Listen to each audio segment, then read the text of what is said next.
My PrizePicks entries have absolutely been sailing. We have dominated PrizePicks these last, what feels like 10 events. Week in and week out, we are putting up winning PrizePicks entries, and I'm looking to do the same today. My name is Angelo. This is We Want Picks, and I'm going to give you my UFC 301 PrizePicks entry. If you don't know what PrizePicks is, it's daily fantasy. You come in here, you say more or less than the numbers you see on the screen, and if you're correct, you can make some very real money. 10 times your money, 20 times your money. They will even give you free money to play. The only thing you need to do is go to wewantpicks.com/prizepicks, use promo code WWP, and they will instantly match your deposit. If you give them 20 bucks, they'll give you 20 bucks. If you give them $100, they will give you $100 instantly that you can use to build an entry. And then if you win, you can withdraw all of that money right off into the sunset and live off cheeseburgers and soda or whatever the hell it is you want to do with that money. wewantpicks.com/prizepicks, promo code WWP. I'm going to give you a 5-point entry here. I'm going to give you 5 lines that I like. You can put them all in one single entry, and then PrizePicks is automatically going to make that a flex play, meaning you can get a few wrong and still make some money. Or what you can do is individually take the ones that you like and build your own entry. I'm going to run with 5 here. These are tricky lines. They do tend to get the pay-per-views a little closer than they do some of the other fight cards, but let's go ahead and run through this. If you look at significant strikes, historically, you know I don't love significant strikes. It is a subjective number, meaning there's a human being with a clicker that determines that was significant, that wasn't, that was. So these numbers can be a bit wonky at times. Some people count ground strikes as significant. Others say if it's on the ground, it can't be significant. So significant strikes is a little tricky, but there is one line on here that I do like. It's going to be the more on Caio Borralho at 37.5. The reason that I think this could make some sense here is because Caio Borralho, while he is a boring grappler for the most part, he also is smart, and he has got good game plans. He's fighting Paul Craig, who's a phenomenal, at least very dangerous grappler at times. Caio Borralho's last fight, he blew through this number, absolutely blew through this number, put up a ton of significant strikes, only attempted one single takedown, and kept it a striking match. He should do the same here. His opponent is not dangerous in the striking department, is dangerous on the ground. Why even entertain that? If I had not seen Caio's last fight, if I had not seen him engage in a fight that was 99% striking, I would be a little worried about this line. But because we just saw that, but because of the matchup, because he's smart and I trust him, I'm going the more here on 37.5 significant strikes. That is the only significant strike line that I like. Joanderson Brito, the less on that is something that I would consider. Because Joanderson Brito is a finisher. That's what this guy does. But we're going to leave it alone. There's a lot of questions in that fight. How good actually is Jack Shore, if it's a wrestle fest or what happens there. So that concerns me a little bit, but we're going to stick with Caio Borralho, 37.5 significant strikes. Let's move to fight minutes. I typically do like fight minutes. I like to add a few of these into the entries. My favorite is takedowns, but fight minutes is a solid one as well because we'll get a lot of fights that we know are going to go the distance or are almost positive won't, and then we could have some luck there. If we take a look at fight minutes, there's only one of these that I like here as well, and that is going to be the main event. I got this at 18.5 fight minutes. So if you're a premium member, you saw that line. It is a 1 minute difference between what it was a few days ago and what it is now. But I do think we're still good here. I think we're going to end up in a decision type situation. And the reason being is Alessandro Pantoja is going to look to grapple his ass off.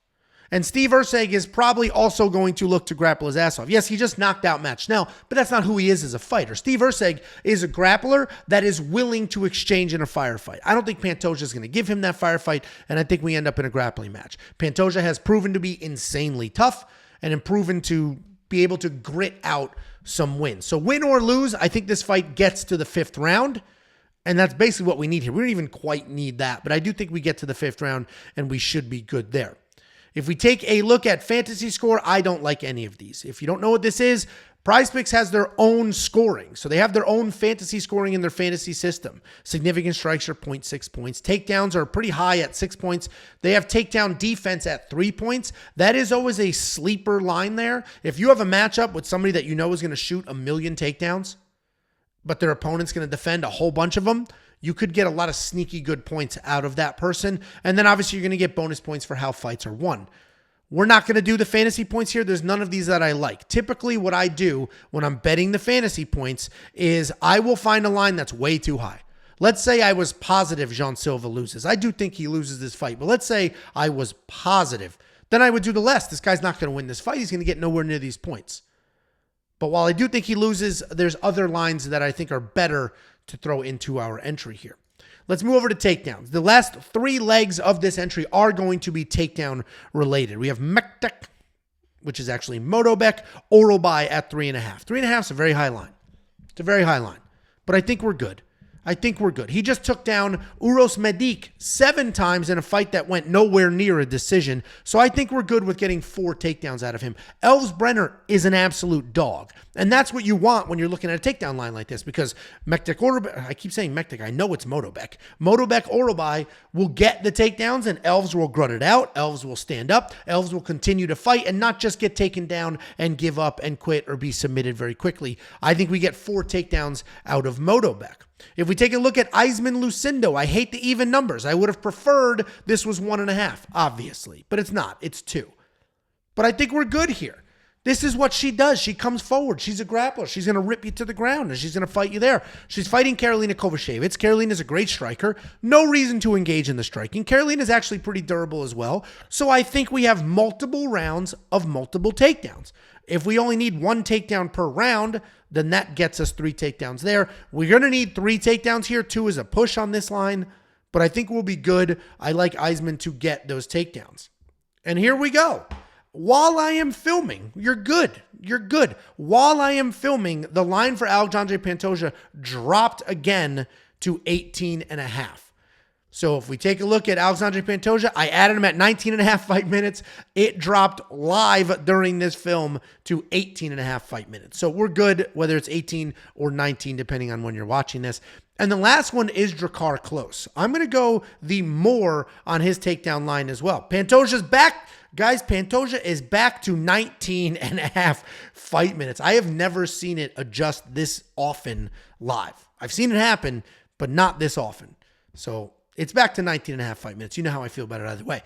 Drakkar Klose is only listed at 1.5 takedowns, and I think we're good there. Joaquim Silva has power in his hands. He's not a phenomenal striker, but he can put you out. He had Arman Sarukian on ice skates. Drakkar Klose is a wrestler. He was a state champion wrestler. He obviously developed some hands, and he's got a mixed bag of fights where he's all in on the wrestling or doesn't wrestle as much as you think he should.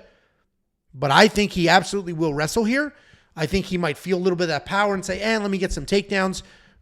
I think we're good with getting 2 takedowns out of Drakkar Klose. This is my entry. If you throw $20 at it and it all hits, you're going to 10 times your money. You're going to get $200. If only 4 of them hit, you will double your money. And if only 3 of them hit, you still get money back. If we take a look, this is what I built.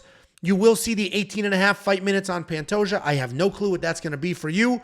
Come time for you to build your entry, but this is mine. Kyle Barallo, more on the 37.5 significant strikes. Alexandre Pantoja, more on the 18.5 fight minutes. Mektek Orobai or Motobek Orobai, more than 3.5 takedowns. Ismael Lucindo, more than 2 takedowns. And Drakkar Klose, more than 1.5 takedowns. That's my entry. You can use this. You can build your own. It doesn't matter. Just get the free money. WeWantPicks.com/PrizePicks, promo code WWP.